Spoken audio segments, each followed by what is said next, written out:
છોટાઉદેપુર જિલ્લાની એકમાત્ર મોટી જનરલ હોસ્પિટલમાં ભર ઉનાળે પીવાના પાણીની ગંભીર સમસ્યા સર્જાઈ છે. હોસ્પિટલમાં મૂકવામાં આવેલા તમામ 5 વોટર કુલર બંધ હાલતમાં જોવા મળી આવ્યા છે.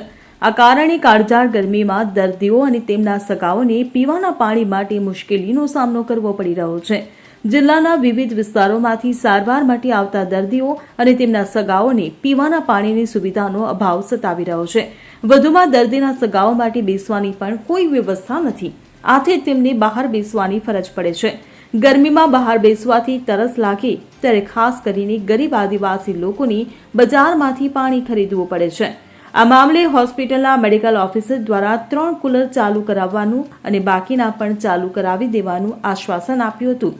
જો કે હજુ સુધી એક પણ કુલર કાર્યરત કરવામાં આવ્યું નથી. ઉનાળાની તીવ્ર ગરમીમાં લોકોને વધુ પાણીની જરૂરિયાત પડે છે. આવી સ્થિતિમાં હોસ્પિટલમાં પીવાના પાણીની સુવિધાનો અભાવ ગંભીર સમસ્યા બની રહી છે. તંત્ર દ્વારા તાત્કાલિક આ સમસ્યાનું નિરાકરણ લાવવું અત્યંત આવશ્યક બન્યું છે.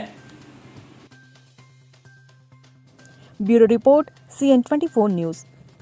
હવે જુઓ દેશ દુનિયાની તમામ ખબરો તમારી આંગળીના ટેરવે.